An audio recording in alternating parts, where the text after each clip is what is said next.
In the worlds of investing and philanthropy, the focus these days is on impact. There is a generational divide on what this really means and how to approach it. And in this episode, Connee Sullivan visits with Chelsea Toler of Nova Impact to learn more about her efforts to engage the next gen in making a difference in the world today. Chelsea Toler is the president of her own family foundation, the Keep Families Giving Foundation, and the co-founder with Olivia Dell of Nova Impact, formed to engage other ultra-high net worth next gen in impact investing and giving. She's also the project lead, global growth and fundraising for the UN Sustainable Development Solutions Network for Youth, and the former head of development for Austin-based I Live Here, I Give Here. A multitasking next-gener herself, Chelsea is pursuing a doctorate in adult, professional, and community education. Chelsea, thank you so much for joining me today. You and I have a long history in philanthropy.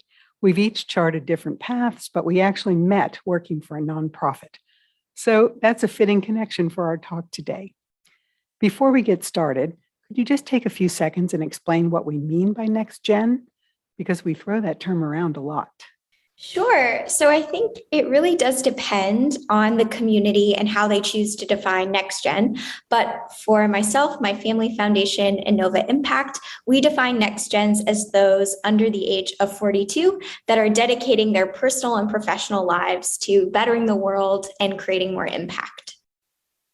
Perfect. 42, that's an interesting cutoff. I'll have to think about that later. Well, Chelsea, I'd love to just jump into Nova Impact. I know you started with your family foundation and then moved into the Nova Impact organization and founded that. I'd like to know a little bit about that journey and why you came to take that step. Sure. And I can address the 42 number actually is the typical age in which we see wealth transfer happen within the US. So that's currently why we've chosen, it ranges between 42 and 45.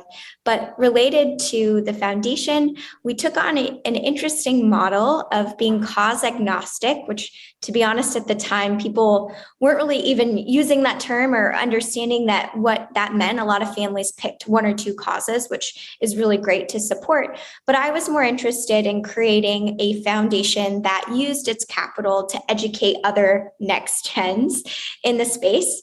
So we built an advisory board of about 30 or so next gens, some of which were actively deploying capital or involved in their family foundations, and some of which had never made a grant before in their entire life. And we merged those communities to do a lot of amazing things. But what we learned was that wasn't enough. Next gens were really passionate about giving and philanthropy and nonprofits, but they also wanted to understand the investment side of their family offices, but often weren't housing or managing enough capital to be running deals themselves. So we really looked at, within Nova, how to set up an ecosystem in which next gens could deploy and invest in capital as well. You know, it's interesting going back to that age 42 cutoff you mentioned earlier in defining next gen. According to a Coldwell Banker study, among many others, there's a $60 billion intergenerational wealth transfer currently underway and expected to continue over the next 20 to 30 years. That transfer likely falls squarely into your next gen demographic. Yes. And so one of the things that my co-founder and I, Olivia Dell, who actually was on my family foundation board as well, when we sort of looked at our journey and identifying, wow, we've been really involved in giving in nonprofits, but we want to understand what's happening on the investment space and how do we actually move some of these investment dollars towards impact without sacrificing our returns and being mindful of risk. And as Connee graciously mentioned, all this capital is transferring, but we really didn't have a whole lot of knowledge or know-how or a community. And while, yes, we have great advisors, and I really recommend making sure you are talking to your advisors and getting to know them within your family, we wanted to understand from one another and from our peers what we were interested in, what this journey was like, how we could co-invest in deals or even learn under our parents. One thing Olivia and I are really proud of is we proved out a model this year of doing our first intergenerational SPV into an impact fund. So it is a few next gen and their families and ourselves that are committed to seeing what happens with this model. What has been the general reaction of the older generation to all of this interest and activity among the next gens? I think it's a really great opportunity, not to say thank you to COVID for anything, but I do think it gave all of us a real understanding or sense of that you have one life and you have one family and you can do great things together. So really reflecting on and understanding, how do we create change in the world? How do we be mindful of our assets? Yes, but also how do we really thoughtfully understand that giving capital to impact doesn't just have to be through traditional philanthropic grants. There are a lot of ways and structures that are even coming up now in terms of, DAPs and SPVs and PRIs and different entities and structures and systems that we're seeing that really are starting to demonstrate, to your point, Connee, on this transition into different ways to make sure that impact can be financially sustainable. Let's talk about first philanthropy and then impact investing, because they're two very different things. And we think they're often both used in the impact space. Philanthropy is probably an easier one to tackle. I think that traditionally, a lot of large foundations concentrated on making their impact by putting their name on things, putting their names on buildings or on wings of buildings, or being the lead sponsor of a big event. And what you helped me see several years ago when you started on this particular journey is that the younger folks really want to be much more hands-on. They want to be involved with the nonprofit, understanding the nitty-gritty of it and having an opportunity to actually dig in. Is that still a trend, or is that what do you see in terms of the latest shifts in that area? I can share for my family in particular, it was actually a requirement of my grandmother that our name didn't go on anything. And I think that's, it really is a testament to her kind of understanding just me in general and the selflessness that she had in understanding what I wanted to create in the world. And there's nothing wrong with wanting to attach your name to the good that you're wanting to do to leverage more capital. There's a lot of reasons to make that decision, and it really is a personal one. But I think with next gens, whether, their family name is tied to something they're doing or not, to your point, Connee, we are absolutely seeing that they want to be very hands-on. They're not just throwing dollars at nonprofits or for-profit impact companies. They want to be on the board calls. They want to be trying the products. They want to be, looking at the cap tables. They really want to learn as much as they can in a way that I think is different than maybe generations prior. Mm-hmm. One of the challenges that I see is that, particularly with young entrepreneurs that we work with here in Austin, they may see a particular issue or area they want to focus and think with that same entrepreneurial spirit, I can do this better. So instead of getting involved with an existing organization, they start their own. And, in Austin, just as one community, we have so many nonprofits attacking the same issues. Is that a pretty general situation? Do you see that people want to either start their own versus jump into something that's already established? So I think that's such a great point, especially in Texas. I can't remember the exact numbers, but it's something like 5,000 nonprofits or something. And I think it's a good sign in that it seems to be that we want to be philanthropic, but it also is a sign that we maybe can be more mindful about how to not recreate the wheel and how to do better diligence on what already exists. So some of what we encourage our next gens to do is, okay, you have this idea. First of all, let's see, are there nonprofits or impact companies or funds that are attacking this? And how do we get you involved so you can learn? And then if it still makes sense, maybe there's a niche within that area, or maybe you really are the expert to lead that, then it makes sense to start your own nonprofit or organization or company.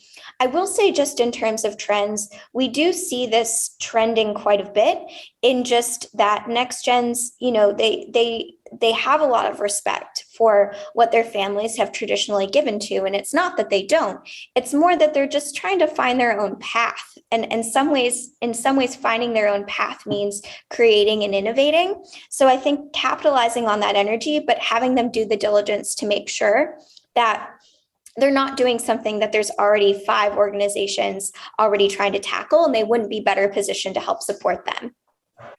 Well, I think that's exactly the way to focus people. And from my perspective, the established organizations need to be willing to open up spaces and room for younger participants, and instead of sticking to the seniority that they may be so wedded to. I think that's such an important point, and it's kind of been a theme of this week for me, actually. And that's in things like this podcast with connecting with old mentors as well, but thinking about who's willing to take a chance on you, and how, even as a next gen, who are you willing to take a chance on? And why I say it's a theme of this week is a friend of mine and myself, we went to a networking event, and we heard from this new gaming company, but it was an older gentleman that was co-founding it, paired with I think 19-year-old or something. And I won't tell you which company it is, but you will hear about it. It's doing very well.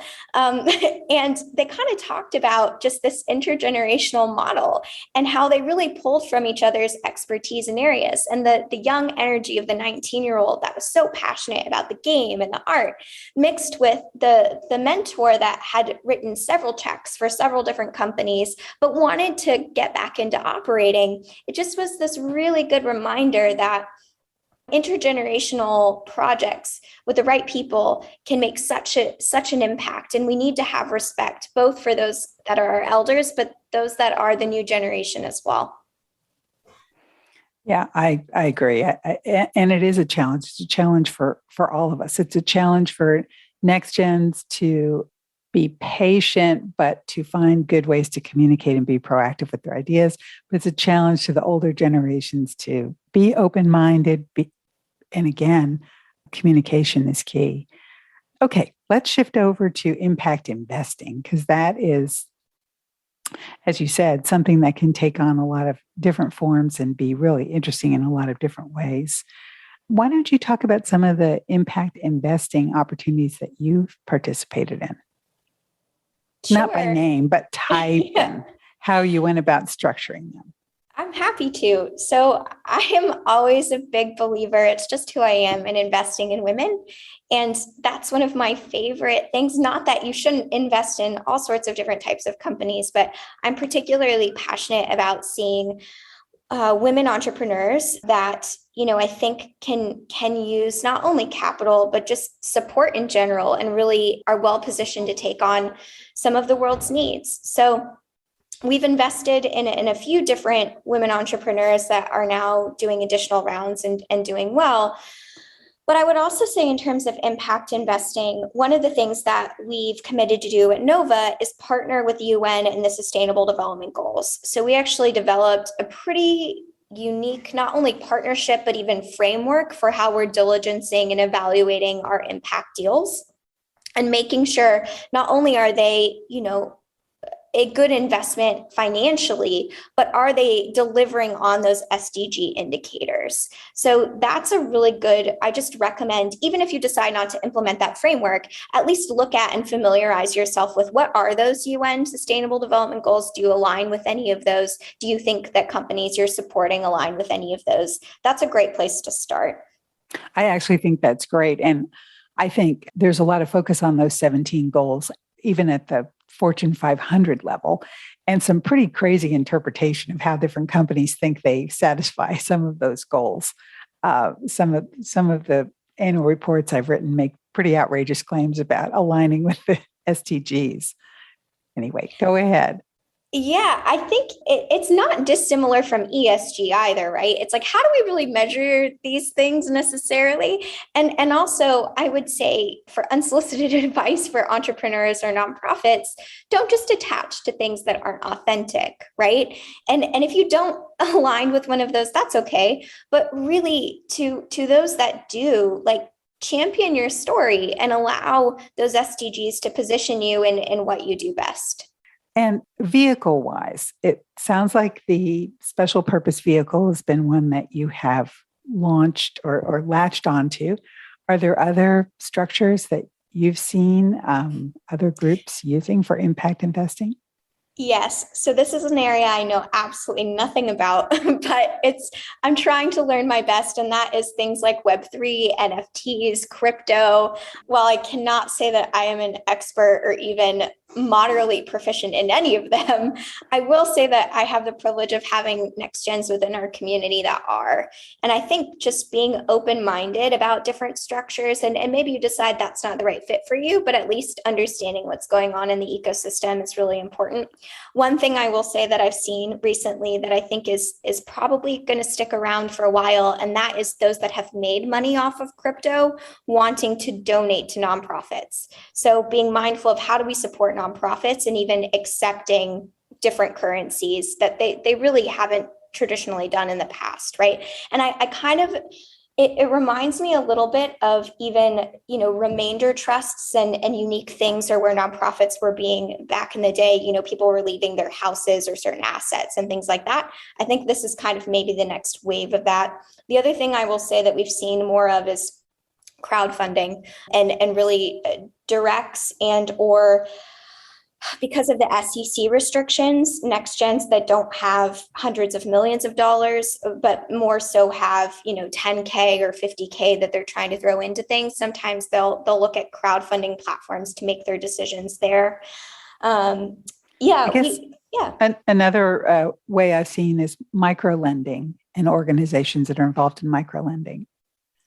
Yeah, and we actually really like for next gens debt deals, predominantly because of the risk association being a bit less in a debt deal. That's something that we're probably will experiment with next. And then the only other thing I would say is for us, a lot of it is de-risking, just to make sure that their impact investment, where our framing is a bit different than a traditional investor, in that we're not trying to make the maximum amount of wealth. It's more, how do we give the next gens a positive experience?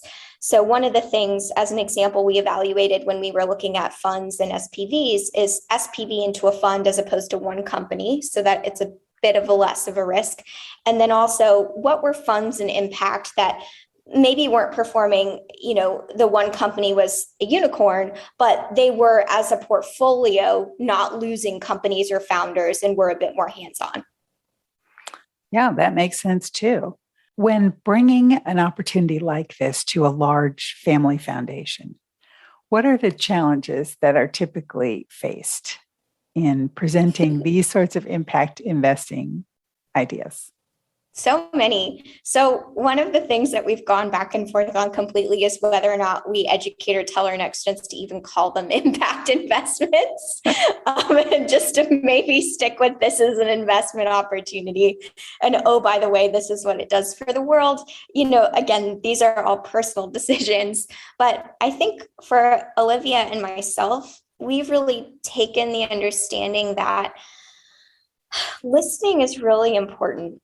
So whether it's just being in a room and networking and not just talking about what you do, but really listening to who's around you and what they're looking for, it's less so that we find ourselves needing to pitch to certain family foundations and opportunities, and more so that we often listen and hear, hey, this next gen is really passionate about this particular area or thing. And then we're in different rooms where that exact company or nonprofit exists. And we really just see, does that make sense?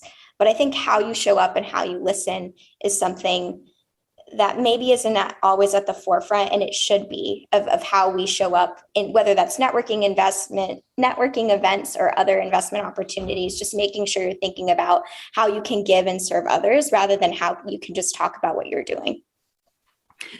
Well, let's turn it around a little bit. I know that as you've continued to get out there, you and Olivia, I assume that more and more entrepreneurs are bringing their ideas to you to see if you will invest. So what framework do you use, or how do you approach all of these unsolicited requests for investment dollars? Yeah, so we've kind of played with a few different models, but one that we like so far is really highlighting them and figuring out ways to elevate people and their stories and what they're passionate about in a variety. We say there's various forms of capital. So maybe they're not investable or the right fit for us. And we'll share it around our community. And anything, we're very big believers in transparency and open deal flow. So anything that Olivia or myself sees, we actually share it with each other, but we don't just share it with each other, we share it with the entire community. And there's absolutely no pressure for anyone to invest or not, but they can at least see these are the types of things. We call it, I think Olivia's our branding person, but I think she calls it across the table or something, something much more witty than I could come up with. But, so my point is, one, we share, the various investments that we're pursuing, but we also do features. So we do community spotlights where we'll tell the story of an entrepreneur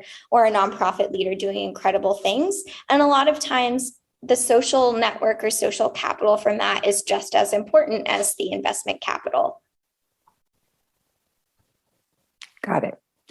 I'm going to change gears a little bit.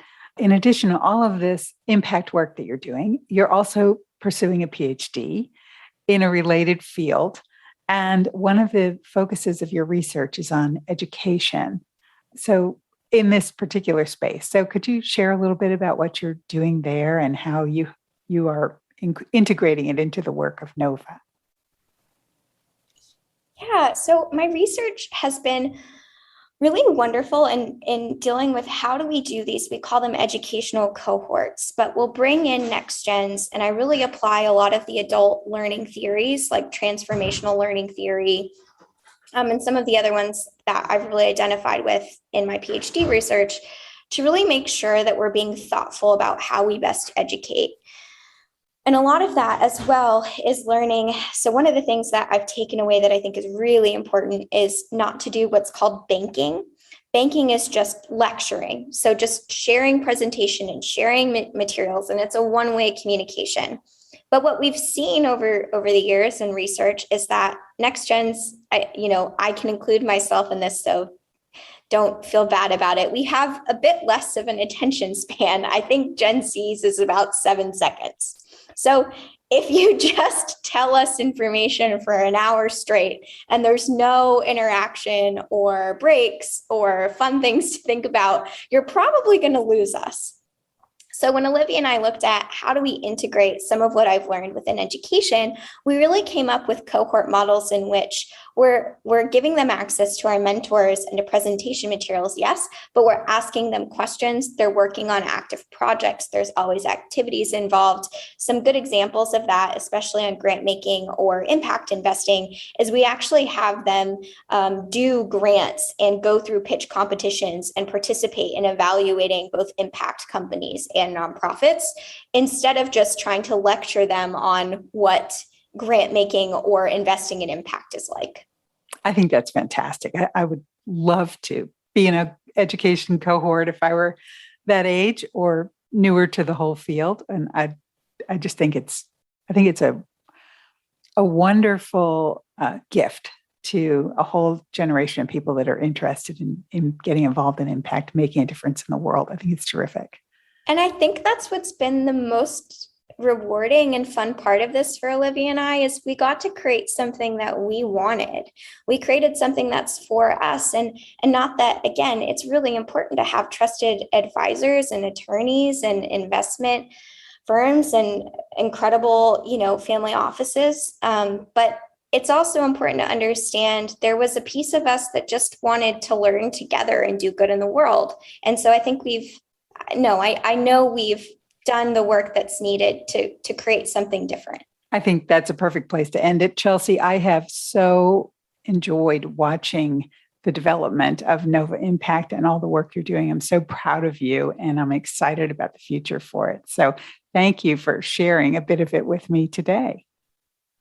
Thanks so much, Connee. And I would just, not to give more advice than is needed, but for next gens that are out there, the advice Olivia and I always give is don't carry imposter syndrome. Start somewhere. So don't feel like you're not valuable, your voice doesn't matter, you're not managing capital, or you are.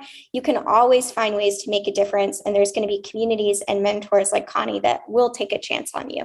To find out more about Nova Impact, go to www.nova-impact.com. And as always, for Connee Sarah Capital, ConneeSarahCapital.com. Thank you for listening to the Uncorrelated Minds podcast.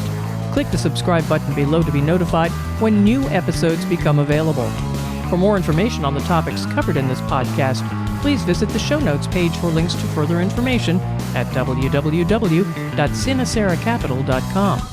Connee Sarah Capital is a registered investment advisor. Advisory services are only offered to clients or prospective clients where Connee Sarah and its representatives are properly licensed or exempt from licensure. The information provided is for educational and information purposes only and does not constitute investment advice, and it should not be relied on as such. It should not be considered a solicitation to buy or offer to sell a security. It does not take into account any investor's particular investment objectives, strategies, tax status, or investment horizon. You should consult your attorney or tax advisor. All information has been obtained from sources believed to be reliable, but its accuracy is not guaranteed. There is no representation or warranty as to the current accuracy, reliability, or completeness of, or liability for, decisions based on such information, and it should not be relied on as such. The views expressed in this commentary are subject to change based on market and other conditions. These documents may contain certain statements that may be deemed forward-looking statements. Please note that any such statements are not guarantees of any future performance, and actual results or developments may differ materially from those projected. Any projections, market outlooks, or estimates are based upon certain assumptions and should not be construed as indicative of actual events that will occur.